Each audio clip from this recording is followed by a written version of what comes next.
Super power ये शब्द आते ही अमेरिका का नाम सामने आता है। मगर क्या आपने कभी सोचा है कि अमेरिका यहाँ तक कैसे पहुंचा? क्या ये सिर्फ उसकी सेना की वजह से है? इसके पीछे कोई लंबी और गहरी कहानी छुपी हुई है। चलिए आज के इस वीडियो में हम विस्तार से चर्चा करते हैं। अमेरिका की कहानी शुरू होती है एक ऐसे इलाके से जो आज से 250 साल पहले तक ब्रिटेन का अधीन था। या सीधे शब्दों में कहें तो अमेरिका उस दौर में आजाद नहीं था बल्कि ब्रिटेन की कॉलोनी हुआ करता था। ये कहानी तब शुरू होती है जब 4 जुलाई 1776 अमेरिका ने ब्रिटेन से आज़ादी का ऐलान किया। लेकिन आज़ादी मिलते ही सारी मुश्किलें खत्म नहीं हुई, बल्कि असली चुनौती वहीं से शुरू हुई। अब सवाल था कि एक नया देश कैसे खड़ा किया जाए। 13 अलग अलग उपनिवेशों को, जिसकी सोच, नियम और हित अलग अलग थे, उन्हें एक झंडे और एक पहचान के नीचे कैसे लाया जाए। शुरुआती दौर में अमेरिका के पास कोई संविधान नहीं था और आजादी की लड़ाई ने देश को भारी कर्ज में डुबो दिया था। टैक्स सिस्टम उलझा हुआ था, व्यापार ठीक से नहीं चल रहा था और देश की अर्थव्यवस्था लड़खड़ा रही थी। यानी आजादी तो मिल चुकी थी, लेकिन एक मजबूत राष्ट्र बनने की राह अब शुरू हुई। फिर अमेरिका ने 1787 में एक नया यूनाइटेड स्टेट कॉन्स्टिट्यूशन बनाया। इसके पहले राष्ट्रपति थे जॉर्ज वॉशिंगटन। उन्होंने लोकतंत्र, सेना और कानून की नींव मजबूत रखी। खेती, व्यापार और बाद में उद्योगों को बढ़ावा दिया। धीरे धीरे इंडस्ट्रियल रेवोल्यूशन ने देश को अमीर बनाना शुरू किया। रेलवे, सड़कें और नए शहर बसे, जिससे संसाधन और बाजार दोनों बढ़े। यूनिवर्सिटी, साइंस और इनोवेशन में निवेश किया। यहीं से अमेरिका ने रफ्तार पकड़ना शुरू किया।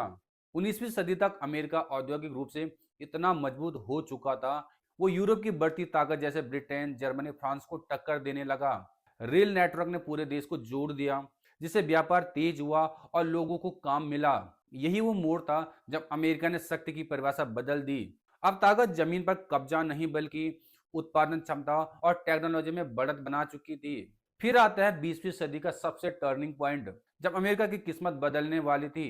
पहला और दूसरा विश्व युद्ध, इन दोनों युद्धों ने पूरी दुनिया को तबाह कर दिया था, खासकर यूरोप को। जब यूरोप के शहर मलबे में बदल रहे थे, तब अमेरिका की फैक्ट्रियां दिन रात चल रही थी। हथियार, गोला बारूद, गाड़ियां, सब कुछ अमेरिका बना रहा था और पूरी दुनिया को सप्लाई कर रहा था। दूसरे विश्व युद्ध की शुरुआत में अमेरिका सीधे इस जंग का हिस्सा नहीं था।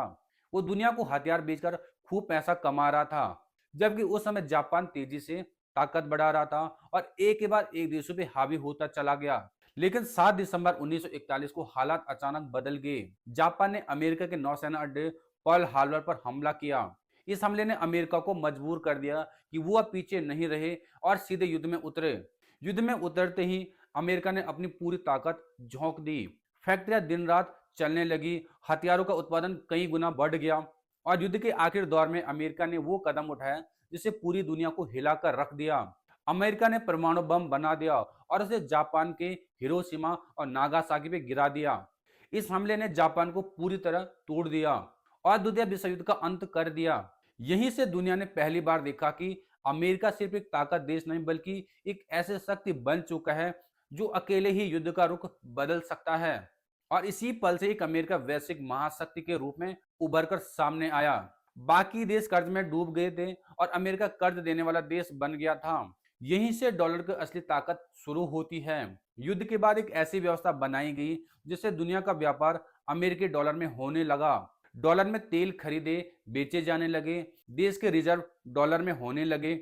इसका मतलब साफ था कि दुनिया की अर्थव्यवस्था की नब्ज अमेरिका के हाथों में चली गई। लेकिन उस दौर में अमेरिका अकेला ताकतवर देश नहीं था।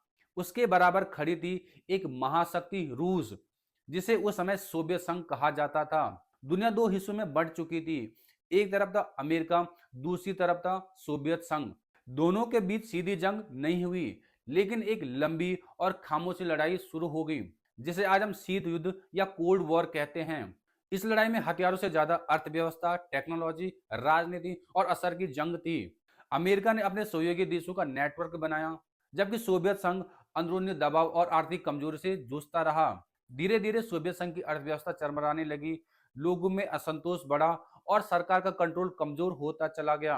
आखिरकार 1991 में सोवियत संघ टूट गया और कई अलग अलग देशों में बंट गया। रूस उसका सबसे बड़ा हिस्सा तो रहा, लेकिन पहले जैसे ताकत उसके पास नहीं बची। यहीं से अमेरिका दुनिया की इकलौती महाशक्ति बनकर सामने आया। अब वैश्विक राजनीति, अर्थव्यवस्था और सुरक्षा के फैसलों में अमेरिका की भूमिका सबसे ज्यादा असरदार हो गई है। लेकिन अमेरिका यही नहीं रुका, उसने समझ लिया था कि सिर्फ पैसे काफी नहीं हैं, ताकत बनाए रखने के लिए सेना भी जरूरी है। धीरे धीरे अमेरिका ने दुनिया का सबसे ताकतवर और सबसे महंगी सेना खड़ी की। आधुनिक हथियार, एयरक्राफ्ट कैरियर, मिसाइल सिस्टम और बाद में न्यूक्लियर हथियार। अमेरिका ने दुनिया के अलग अलग हिस्सों में अपने सैन्य ठिकाने बनाए ताकि हर क्षेत्र में उसका असर बना रहे। धीरे धीरे अमेरिका सिर्फ एक देश नहीं बल्कि एक आइडिया बन गया। एक ऐसा आइडिया जिसमें ताकत, टेक्नोलॉजी, पैसा और प्रभाव सब कुछ शामिल था। आज अमेरिका अपने टेक्नोलॉजी के जरिए पूरी दुनिया पर असर डाल रहा है। इंटरनेट, सॉफ्टवेयर, डिजिटल प्लेटफॉर्म और डेटा, इन सब के बिना आज दुनिया का काम चलना मुश्किल है। इसी टेक्नोलॉजी की ताकत से अमेरिका सिर्फ आगे नहीं बढ़ा, बल्कि उसने दुनिया के सिस्टम पर अपनी पकड़ बना ली। आज वो जब चाहे किसी देश पे दबाव बना सकता है, उसकी इकोनॉमी को झटका दे सकता है और पूरे सिस्टम को हिला सकता है। यही वजह है कि आज अमेरिका की असली ताकत सिर्फ सेना में नहीं बल्कि उसकी टेक्नोलॉजी में है, जो पूरी दुनिया को चलाने में मदद करती है। आज भी अमेरिका सुपर पावर इसीलिए नहीं है कि वो सबसे ज्यादा लड़ाई जीता है, बल्कि इसलिए है क्योंकि उसने समय रहते सही फैसले लिए। तो दोस्तों, कैसी लगी अमेरिका की सुपर पावर होने तक की जर्नी? अपनी राय कमेंट में जरूर देना। वीडियो पसंद आई तो लाइक, शेयर और सब्सक्राइब जरूर करना। मिलते हैं दूसरी वीडियो में, तब तक के लिए धन्यवाद। जय हिंद।